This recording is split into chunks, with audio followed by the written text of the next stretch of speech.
कल एक जो 18 प्रश्न थे उसमें एक प्रश्न है बहुत अच्छा,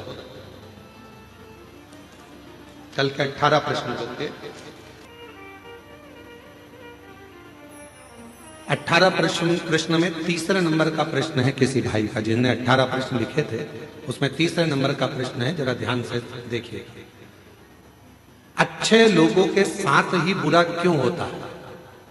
18 प्रश्न में से एक प्रश्न तीसरे नंबर, अच्छे लोगों के साथ ही बुरा क्यों होता है और अच्छे लोग इस संसार से जल्दी क्यों चले जाते हैं?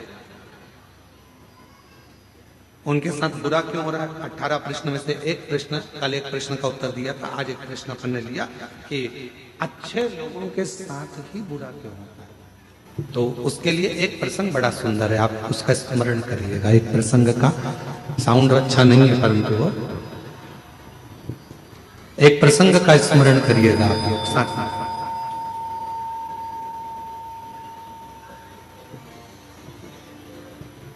एक बार भगवान नारायण और देवऋषि नारद दोनों भ्रमण करने के लिए चले, दोनों घूमने के लिए पृथ्वी पर आ गए और भ्रमण कर रहे थे मृत्युलोक में। घूमते घूमते घूमते घूमते एक सेठ जी के दरवाजे पर, और सेठ जी के दरवाजे पर दोनों ने ब्राह्मण का रूप रखा, और ब्राह्मण का रूप रखकर देवऋषि नारद जी ने भगवान विष्णु जी से कहा कि मुझे बहुत तेज प्यास लग रही है, प्रभु चलो, बहुत पानी पीने का मन कर रहा है, चलो कहीं चलते हैं। भगवान नारायण ने कहा कि सामने एक सेठ जी का घर है, चलो अपन वहां चलते हैं। चलिए वहां पहुंचे और सेठ जी के घर पर चले गए, और सेठ जी के दरवाजे पर जाकर उन्होंने आवाज लगाई, भैया कोई है क्या?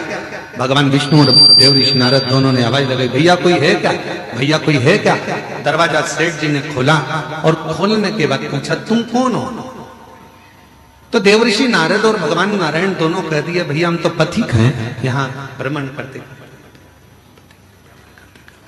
करते करते यहाँ आए हैं, भ्रमण करते करते यहाँ पहुंचे हैं, और भ्रमण करते करते हम लोग यहाँ पहुंच गए, हमको बहुत तेज प्यास लगा, क्या आप पानी पिला सकते हो? रहने दे, बस छोड़ दो।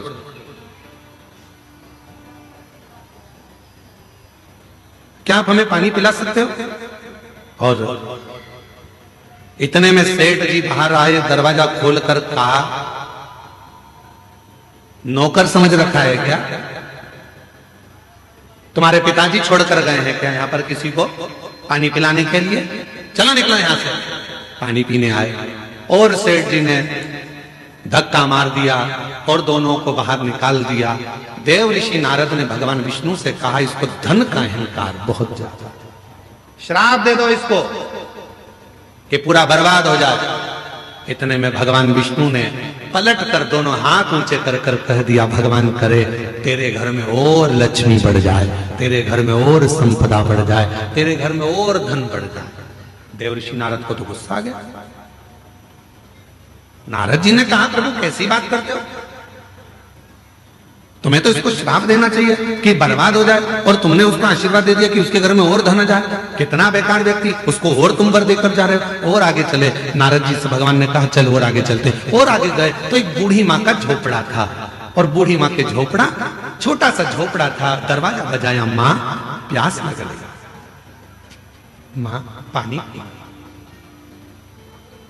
माँ बहुत तेज प्यास लग रही है, पानी पीना। बूढ़ी माँ ने दरवाजा खोला, आसन बिछाया, बिठाया, अंदर से पानी लाकर पिलाया, फिर गई गिलास में गरम गरम दूध लाकर दोनों को दे दिया और कहा, लो बाबा दोनों दूध पियो फिर जाओ। और दोनों दूध पीकर जाने लगे। देवऋषि नारद जी ने कहा, देखो कितनी अच्छी माँ है, पानी भी पिलाया, आसन भी दिया, दूध भी पिलाया, प्रभु इसको वर दे दो। भगवान विष्णु ने उसकी ओर देखा और उस बूढ़ी मां को देखकर भगवान नारायण ने हाथ उठाकर कहा, जा तेरी जो गाय है वो मर जाए।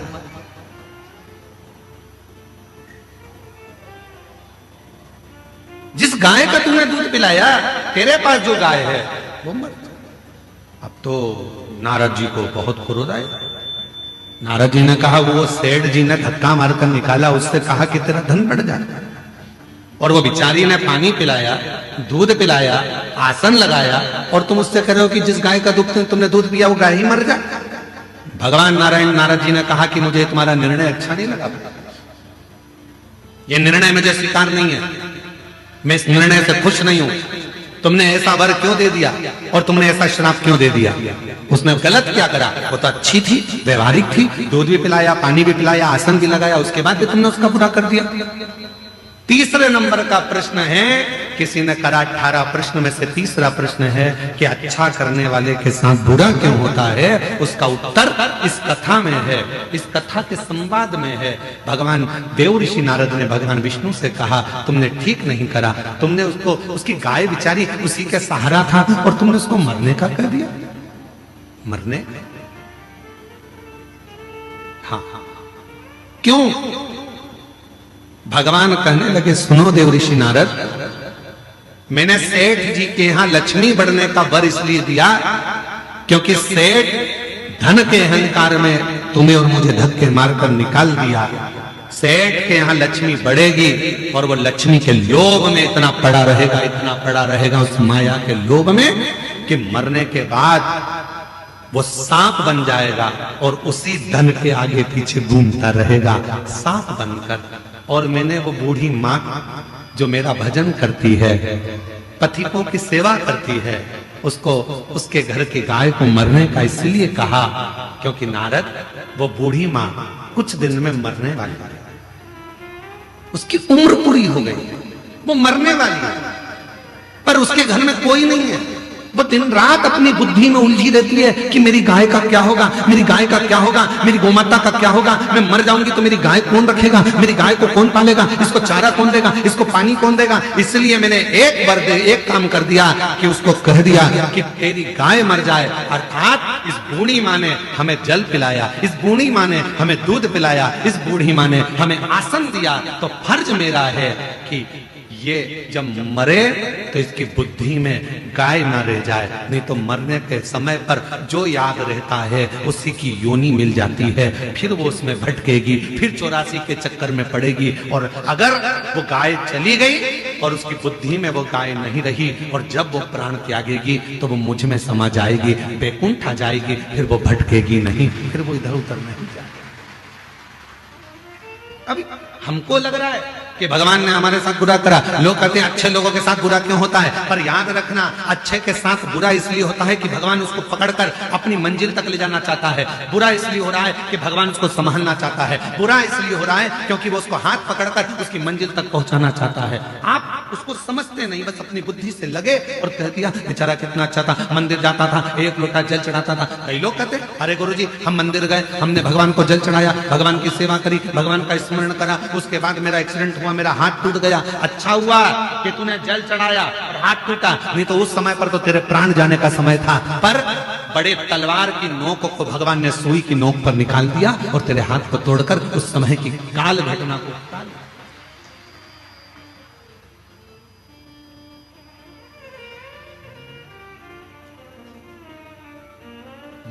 मत बुरे कर्म कर बंदे वरना पछताएगा, भगवान की आंखों से तू बच नहीं पाएगा, तू बच नहीं पाएगा। अरे ओ अज्ञानी मत करना रानी, अरे ओ अज्ञानी मत करना रानी। तेरे कर्म कर्म का फल भी तू ही पाएगा, जैसा किया तूने तेरे आगे आएगा। मत बुरे कर्म कर बंदे वरना पछताएगा, भगवान की आंखों से तू बच नहीं पाएगा, तू बच नहीं पाएगा। अरे ओ अज्ञानी मत कर। करना रानी। ये वो पवित्र धरा है, शिव महापुराण की कथा कहती है, शंकर भगवान का चरित्र कहता है, शिव तत्व कहता है। यहाँ हमारा शास्त्र वर्णन करता है कि शिव को पहचानना, शंकर को जानना बहुत कठिन है। शिव गुरु कब आता है, कब जाता है, कब कृपा करता है, किसी को मालूम नहीं पड़ता है। पूरे बस्तर वासियों को प्रसन्न होना चाहिए कि आपके नजदीक में इंद्रावती नदी है। वो नदी जहां पर भगवान देवाधिदेव महादेव स्वयं शिव गुरु बनकर इंद्र की धर्म पत्नी को, उसके पति को मार्ग प्रशस्त करते हैं, उसका पथ दिखाते हैं। इसलिए शायद इंद्रावती नदी का भी जो पत्थर है वो जल की धार से घिस घिस कर शिवलिंग की आकृति का हो जाता है। इसलिए प्रसन्नता होती है।